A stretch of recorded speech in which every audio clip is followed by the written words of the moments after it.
Hello everyone, দেখো এই প্রশ্নে কি বলেছে xgf5 মাইনাস এর আকৃতি হলো। তো xgf5 মাইনাস এর আকৃতি বের করতে বলেছে। কি রকম হবে এর আকৃতি দেওয়া আছে। বর্গ পিরামিডীয়, ত্রিকোণীয় পিরামিডীয়, না সমতলীয়, না পঞ্চভুজীয় দ্বি পিরামিডীয় বের করতে বলেছে। চলো বের করি। তো এই প্রবলেমগুলো খুব তাড়াতাড়ি সলভ করতে আমরা একটা সূত্র শিখেছি, সেটা হচ্ছে h is equal to half of v plus x plus a minus c, তাই না? যেখানে ভিটা কি ছিল, কেন্দ্রীয় পরমাণুর যোজ্যতা কক্ষের ইলেকট্রন বা সেন্ট্রাল মেটাল ইলেকট্রন, তাই তো, valence electron of central metal, right? X কি, এক্স হচ্ছে গিয়ে নাম্বার অফ মনোভ্যালেন্ট অ্যাটম বা একযোজী পরমাণুর সংখ্যা, ঠিক আছে? এ কি অ্যানায়ন, সি কি না ক্যাটায়ন। তো দেখো এখানে আমাদের দিয়েছে xgf5 মাইনাস, তাই তো।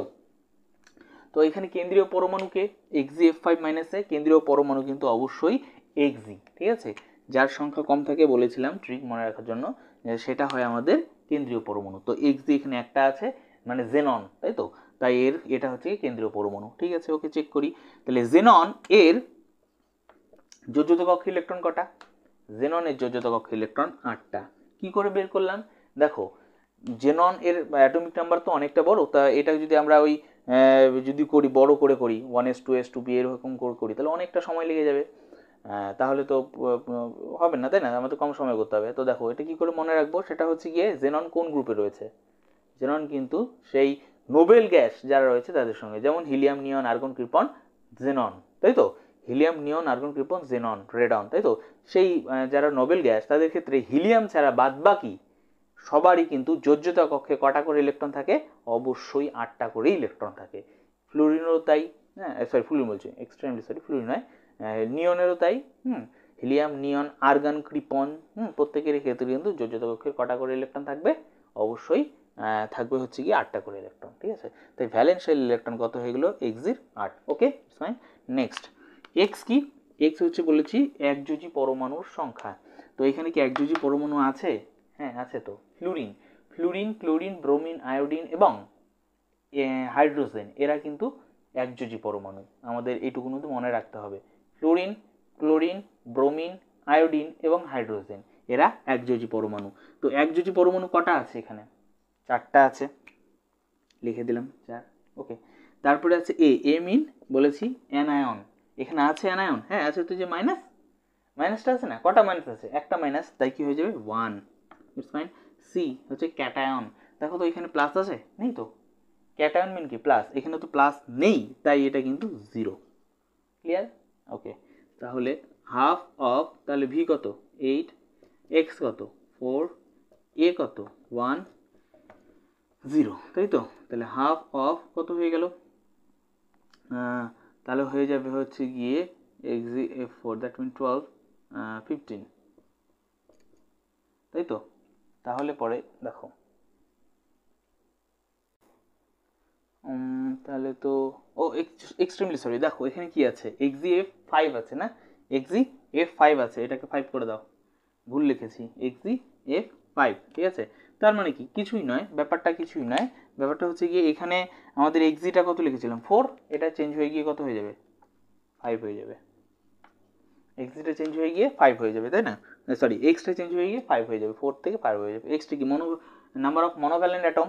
এখানে ফ্লুরিন কটা আছে? 5টা আছে, তাই এক্সটা কত হয়ে গেল 5। ওকে, তো এটা কত হয়ে যাবে 5। ওকে, তাহলে এটা কত হয়ে যাবে?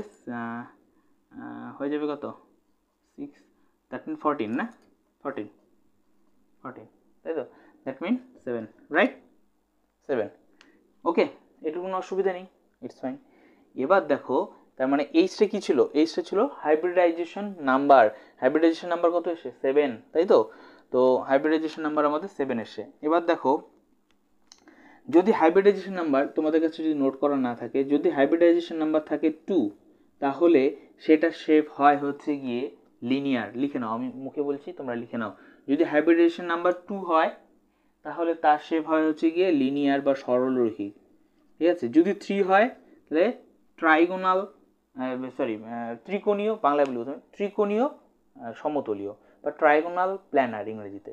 ত্রিকোণীয় সমতলীয় 3 হলে পরে, 4 হলে পরে হয় টেট্রাহেড্রাল, ঠিক আছে, বা চতুস্থলকীয়।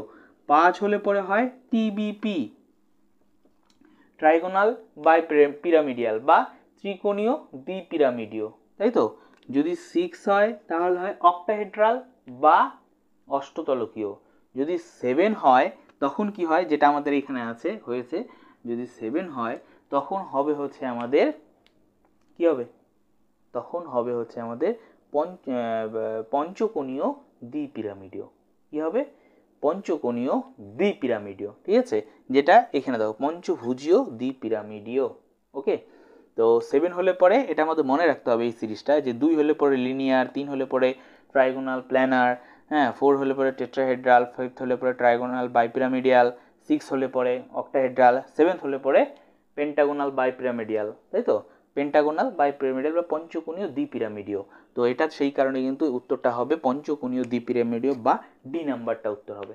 ওকে, তো এইরকমভাবে কিন্তু আমাদের প্রবলেমগুলোকে সলভ করতে হবে। ওকে, একদম সোজা এটা। ওকে ওকে।